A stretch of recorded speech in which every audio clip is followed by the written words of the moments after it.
Buen día. Vamos a continuar con nuestro episodio 25. En esta ocasión vamos a hablar acerca de la fe como algo necesario para poder obtener la salvación. En el libro de Juan, capítulo 3, versos 16, 17, dice el párrafo: porque de tal manera amó Dios al mundo que ha dado a su Hijo unigénito, para que todo aquel que en él cree no se pierda, mas tenga vida eterna. Porque no envió Dios a su Hijo al mundo para condenar al mundo, sino para que el mundo sea salvo por él. Este párrafo nos está indicando la voluntad de Dios. Dios tiene el gran deseo de salvar a la persona que es pecadora. Dios no tiene ninguna alegría, ningún gozo en condenar a los impíos.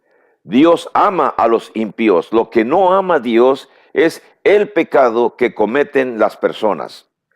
Por eso, si usted desea recibir la bendición de Dios, si usted desea recibir el perdón de sus pecados, usted necesita tener fe en Cristo. Usted necesita creer en Cristo Jesús. A través del Nuevo Testamento, los apóstoles continuaron escribiendo acerca del tema de la fe. Y cuando Pablo escribe a los romanos, voy a volver a repetir ese texto, ya lo habíamos mencionado tiempo atrás, en el capítulo 1, en el verso 16 y 17, Pablo escribió a los cristianos de Roma, les dijo: no me avergüenzo del evangelio, porque es poder de Dios para salvación a todo aquel que cree, al judío primeramente y también al griego, porque en el evangelio la justicia de Dios se revela por fe y para fe, como está escrito: mas el justo por la fe vivirá. Cuando hablamos del evangelio, ya en videos anteriores hice un pequeño dibujo para analizar qué cosa es el evangelio y explicar que muchísima gente está equivocada cuando piensa que el evangelio solamente es la palabra de Dios, o que el evangelio es los libros de Mateo, Marcos, Lucas y Juan, o que el evangelio es las personas que andan enseñando la Biblia. Eso no es el evangelio. El evangelio, hice una figura donde se nos narra que el evangelio es, donde les expliqué, el evangelio es el conocimiento de la muerte, de la sepultura y de la resurrección de Cristo Jesús. Cuando los apóstoles comenzaron su ministerio, enviados por nuestro Señor Jesucristo en la gran comisión, los apóstoles debían de enseñar ese evangelio. Debían de narrar a la gente que un hombre llamado Cristo Jesús había sido engendrado en María por el Espíritu Santo, que pasado el tiempo se apareció en Galilea cuando ya tenía 30 años hasta los 33 años, y que realizó muchos milagros y demostró con hechos que él era el Hijo de Dios. Que ya estaba escrito, los judíos no sabían o no entendían, ya estaba escrito que él iba a ser sacrificado por los mismos judíos. Él fue crucificado, que es la primera parte de entender o de enseñar el evangelio. Fue sepultado, que es la segunda parte importante de lo que es el evangelio, y que fue resucitado, que es la tercera parte de lo que es el evangelio, y después ascendió a los cielos y ahora se encuentra a la derecha del Padre.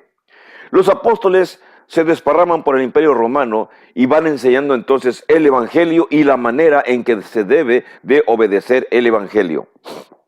Por supuesto que muchísimos de sus oyentes se reían y se burlaban y decían: ¿cómo es posible que, si es Dios, se haya dejado matar por una horda de personas que no conocían?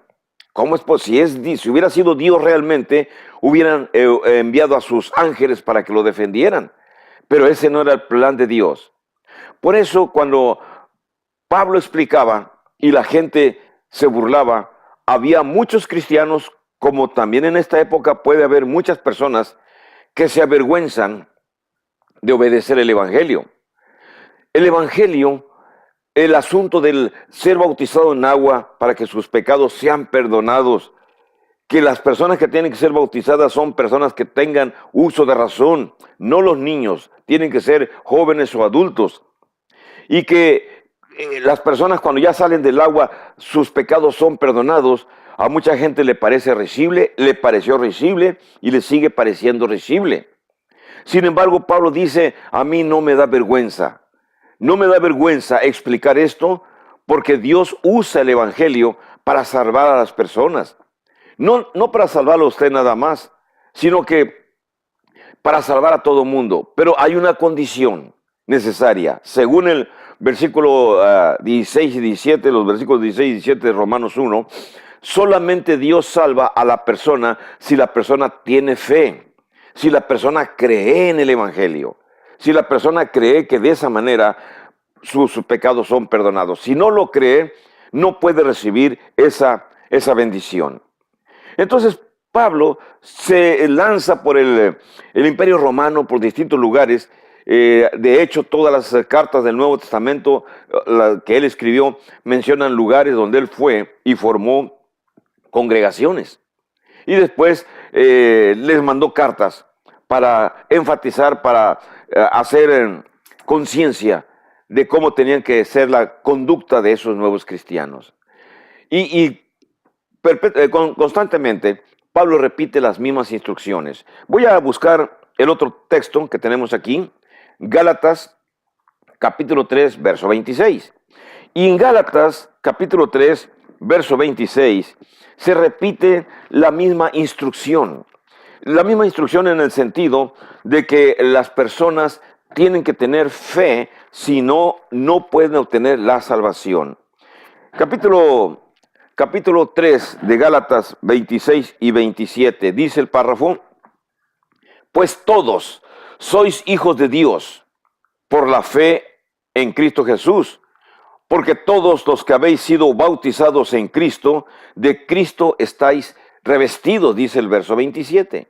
Pero únicamente me concentro en el 26, porque el 27 lo voy a analizar cuando les enseñe a ustedes acerca del bautismo. Pero el verso 26, cuando dice, todos son hijos de Dios por la fe en Cristo Jesús.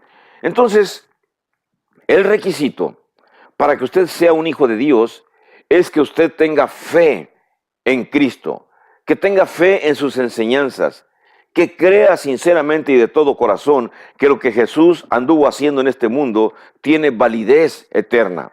Si usted no tiene fe en las enseñanzas de Cristo, usted con lástima y con dolor lo podemos decir, usted no puede ser hijo de Dios. Necesita usted combinar la fe y el seguimiento de esa fe, la obediencia del Evangelio, la obediencia de los mandatos que Jesús deja en el Nuevo Testamento a través de sus apóstoles. Si usted no lo hace así, entonces nadie, ni usted ni nadie puede ser hijo de Dios. Siguiendo en la misma línea de pensamiento, Pablo escribe a los Efesios, y en Efesios, que es el siguiente párrafo que tenemos aquí, en Efesios capítulo 2, versículos del 8 al 9, Pablo vuelve a repetir la misma idea. Déjeme leérsela para que usted la tenga completa en su idea, su pensamiento. Dice el texto de Efesios capítulo 2, del 8 al 9. Dice, porque por gracia sois salvos por medio de la fe, y esto no de vosotros, pues es don de Dios, no por obras, para que nadie se gloríe. Cualquier persona puede ser una buena persona, incluido el peor narcotraficante, si en el área donde siembra sus enervantes ayuda económicamente a los agricultores que le ayudan en la plantación y les construye casas, está haciendo una buena obra. No es discutible, está ayudando a la gente. Pero lo está haciendo por la cuestión de, como agradecimiento por el beneficio de la plantación de sus enervantes. Pero esas son obras. Nadie de nosotros puede llegar a la presencia de Dios y decirle, Señor, en la tierra hice muchas buenas obras, ayudé a cientos y miles de gentes. No podemos hacer eso. La única forma en que nosotros podemos llegar al corazón de Dios, podemos llegar a Dios, es cuando aceptamos la gracia, el regalo que Dios nos da. Ese regalo consiste en el perdón de nuestros pecados. Cuando el Señor nos ordena en el Evangelio que lo obedezcamos en el bautismo, entonces en el bautismo recibimos algo extra que se llama el Espíritu de Dios, el Espíritu Santo. Cuando nacimos físicamente, recibimos un regalo, el Espíritu de Dios, el neuma. Pero este Espíritu es diferente. Aquel Espíritu era para darnos vida, pero el nuevo Espíritu que se recibe es el don del Espíritu Santo, algo diferente.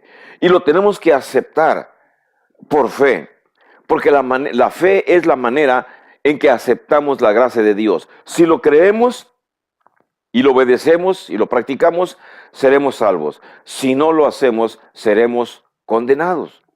Ahora bien, aunque tengo más textos y no los escribí aquí en el pizarrón, vamos a continuar analizándolos.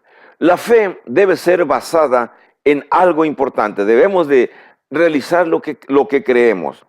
Y la fe bíblica tiene que ser basada en la palabra de Dios. Voy a leerles el texto de Romanos 10, del 14 al 17. Tengo espacio aquí. Romanos 10, desde el 14 hasta el 17. ¿Y qué cosa es lo que dice Romanos 10, desde el 14 al 17? Bueno, lo buscamos en nuestra Biblia para que no se mencione, no se diga que estamos hablando nuestra propia palabra, sino que estamos hablando la palabra de Dios. Dice el párrafo de Romanos 10, 14. Dice así: ¿cómo pues invocarán a aquel en el cual no han creído? ¿Y cómo creerán en aquel de quien no han oído? ¿Y cómo oirán sin haber quien les predique? Aquí encontramos tres aspectos, tres pasos, tres cosas que son necesarias realizar. Primero, para que una persona pueda invocar a Dios. Vamos a suponer que el primer paso que la persona tiene que hacer, la persona quiere invocar a Dios. ¿Cómo se va a invocar a Dios o cómo se va a pedir la ayuda de Dios si aún todavía no han creído en Él? Entonces, antes de llegar al punto de invocar a Dios, la persona tiene que pasar por el paso de creer. Esta cuestión de creer es imprescindible para una persona que invoque el nombre de Dios. Si usted dice, Dios mío, Señor mío, ayúdame, pero si usted no cree en Él, estamos en problemas. Para poder invocar el nombre de Dios necesitamos primero creer en Él. ¿Y cómo vamos a creer? Dice el versículo 14. ¿Cómo vamos a creer en una persona de la cual no hemos oído? Porque Dios es persona. Entonces, antes de creer, necesitamos oír. Entonces, la fe va siguiendo un proceso.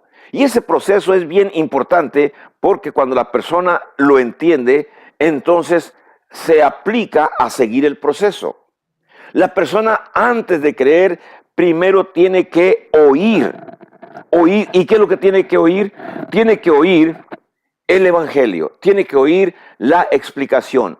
Pero el mismo versículo 14 nos indica la primera parte del proceso. Dice, ¿cómo oirán? Dice el verso 14, sin haber quien les predique.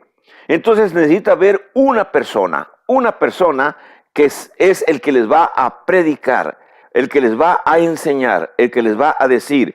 Entonces, primero existe esta persona.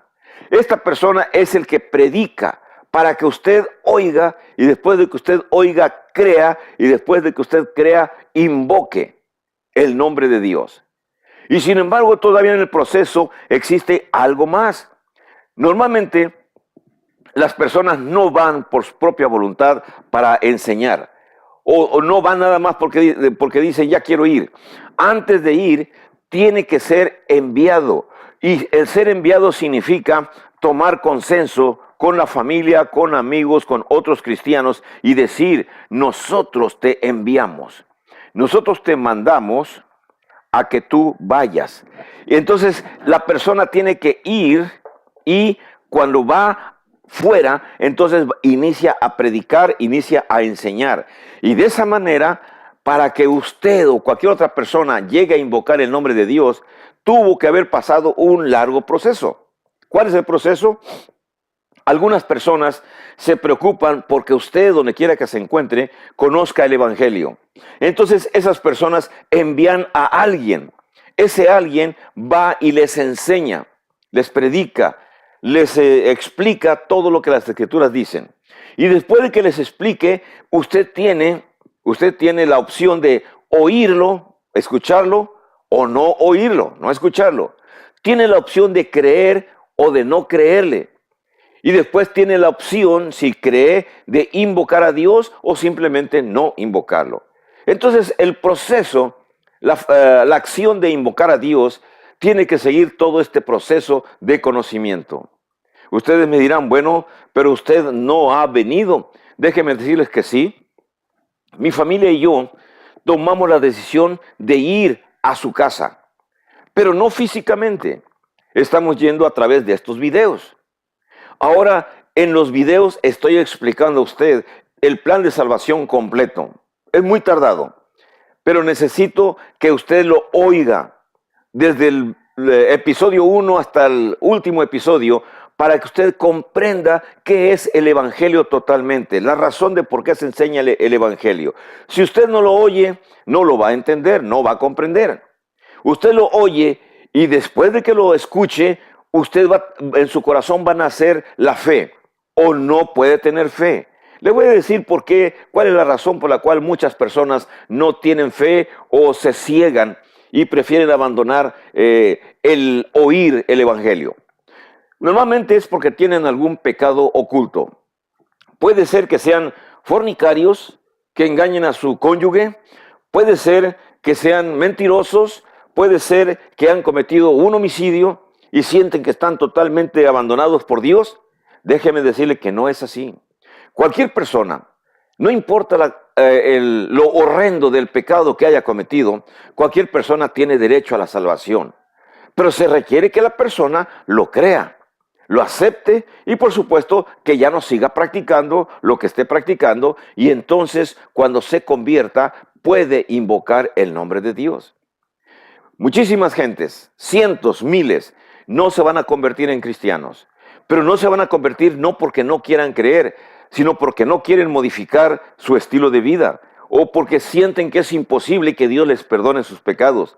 En el transcurso de futuros videos, vamos a mirar el ejemplo de David, que realizó pecados terribles y sin embargo en las Escrituras es conocido como el hombre que tuvo el corazón de Dios, que actuaba de acuerdo a la voluntad de Dios. ¿Pero cometió pecados? Sí, pero cuando cambió, Dios se los perdonó.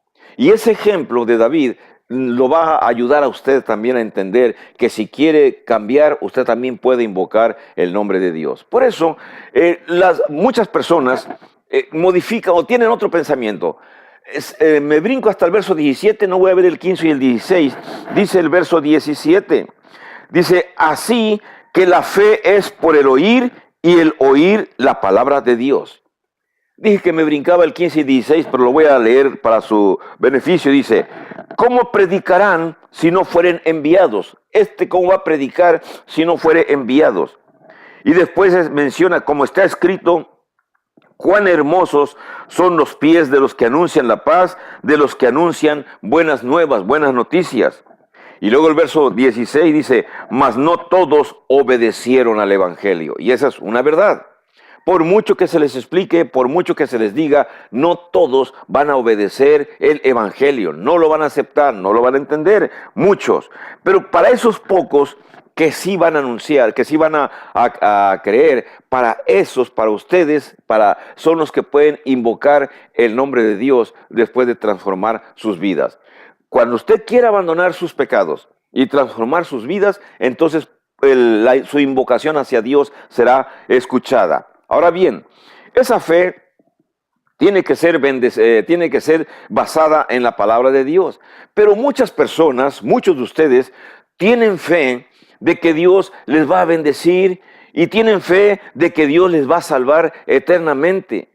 Pero esa fe que usted tiene, posiblemente usted la basa en sus propias ideas o también en las enseñanzas de nuestros antepasados, pero no en las promesas bíblicas.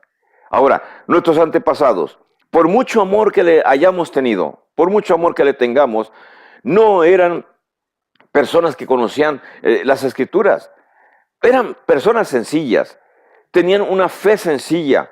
Así como los españoles se la trajeron a los aztecas y luego después del mestizaje que hubo en nuestra tierra, en México y en otros países latinoamericanos, la gente piensa, cree que esa enseñanza religiosa que tienen es la correcta, pero no es la correcta. Los españoles trajeron ideas tergiversadas de lo que es el cristianismo. Ellos no enseñaron el cristianismo, ellos enseñaron el papismo, permítame usar la palabra. Enseñaron el catolicismo, enseñaron que allá en Roma existía una estructura gigantesca donde el líder máximo de ellos era quien dictaba lo que se debía de enseñar. Y hubo y existen todavía millones de personas que siguen creyendo lo mismo. Siguen creyendo la doctrina errada que los españoles trajeron hace 200 años en la conquista de los países latinoamericanos. Estamos equivocados, no fue así. Usted, la fe verdadera, tiene que ser obtenida de las Sagradas Escrituras, de las promesas que se encuentran en la Biblia. Usted debe tener confianza en las promesas de Dios y en la obediencia de los mandamientos de Dios, particularmente en la obediencia del Evangelio. Y ahí es donde mucha gente se detiene y dice, no, ¿cómo voy a cambiar yo mis creencias? ¿Cómo voy a dejar yo la religión de mis padres? Pero ¿cuáles padres? Yo le podría preguntar, ¿sus padres indígenas o sus padres españoles? Porque procedemos de esas dos razas, la gran mayoría de los latinoamericanos. Procedemos de dos razas con creencias diferentes. Mis padres naturales de los países latinoamericanos, en el caso de México, adoraban a Quetzalcóatl, adoraban a Huitzilopochtli y adoraban a Tezcatlipoca y a Centeotl, ya lo he mencionado, dioses de los aztecas. Y los españoles adoraban a Dios en una forma errada, porque basaban su adoración en las instrucciones que el papado les proporcionaba, a través de su cuerpo de cardenales, de su cuerpo de arzobispos, de su cuerpo de obispos, a través de sus monjes, que no dudo que hayan tenido buenas intenciones, pero mal conocimiento de las Sagradas Escrituras. Ahora usted tiene la oportunidad. Después de la invención de la imprenta, la Biblia ha sido traducida a todos los idiomas y usted en el idioma español puede adquirir una, puede conocer y puede estudiar por sí mismo. Por eso la fe consiste en la obediencia de los mandatos de Dios, así como están en las Escrituras, y particularmente en la obediencia del Evangelio. Mire, cuando decimos que particularmente en la obediencia del Evangelio, déjeme leerle en Hechos 4:4 para que veamos cómo los primeros judíos que se convirtieron en cristianos, cómo siguió su proceso de aprendizaje. En Hechos 4, verso 4 dice, pero muchos de los que habían oído la palabra creyeron y el número de los varones era como 5,000. Hablamos del primer gran grupo de convertidos judíos, que fueron cerca de 3,000 personas, incluidos hombres y mujeres. Ya para estos momentos en que se escribe el capítulo 4 de Hechos, el texto dice que ya eran como 5,000 varones.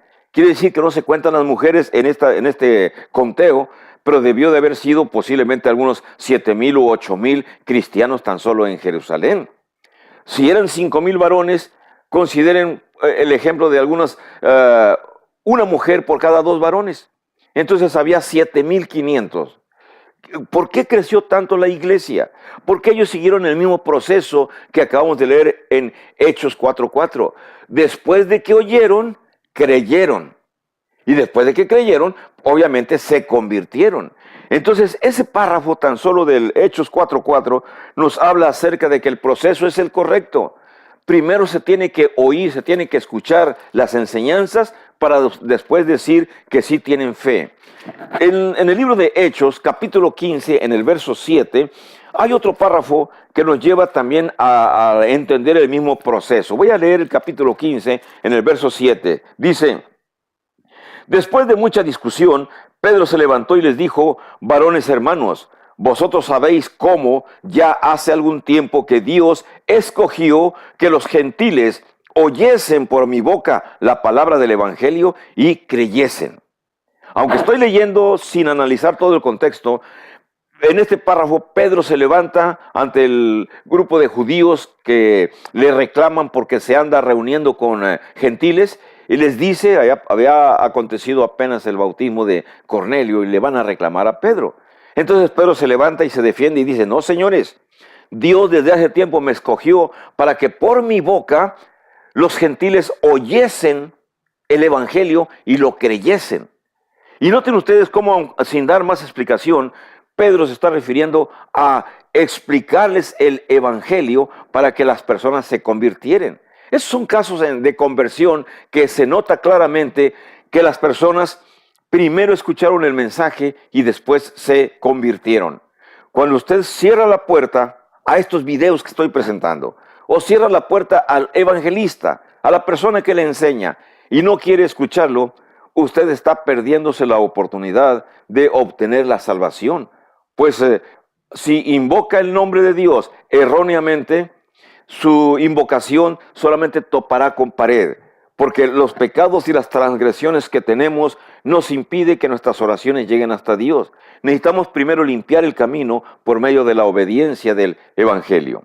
Ahora bien, en el capítulo 17 de Hechos, en el verso 11 y 12, les voy a leer a ustedes otro caso aislado de conversiones. Dice, así que creyeron muchos de ellos y mujeres griegas de distinción y no pocos hombres. Cuando los judíos de Tesalónica supieron que también en Berea era anunciada la palabra de Dios por Pablo, fueron allá y también alborotaron a las multitudes. Eso es el versículo 12 y 13. En el 11 dice, estos eran más nobles que los que estaban en Tesalónica, pues recibieron la palabra con toda solicitud, escudriñando cada día las escrituras para ver si estas cosas eran así. Habla de unos cristianos que están localizados en Berea. Y Pablo en su viaje llega a Tesalónica, enseña el evangelio. Los griegos de Berea y los judíos de Berea, de Tesalónica, no aceptaron muy bien su mensaje y lo expulsaron de la ciudad. Al expulsarlo de la ciudad, Pablo se descuelga por las murallas y sigue camino hacia otro pueblo más al sur que se va a llamar Berea. Al llegar a Berea, la gente ahí fue más noble. Según lo que leímos, no tan solo oyeron el evangelio, sino que se pusieron a escudriñar, a investigar en las escrituras para ver si era cierto lo que Pablo les explicaba. Y después de que comprobaron que era verdad lo que Pablo les explicaba, entonces ellos creyeron, dice el texto, dice que creyeron muchas mujeres nobles, muchos varones nobles, hablando acerca de no nada más las personas sencillas pueden creer, también las personas que son nobles, que son estudiadas, que son universitarias, también fueron tocadas por el evangelio. Usted que me está viendo puede tener una de estas dos características. Puede ser usted una persona de la clase baja, de los más sencillos, de la clase social media-baja, de la clase social media-media, de la clase social media-alta, o puede ser uno de los grupos de los ricos, de los favorecidos por la economía.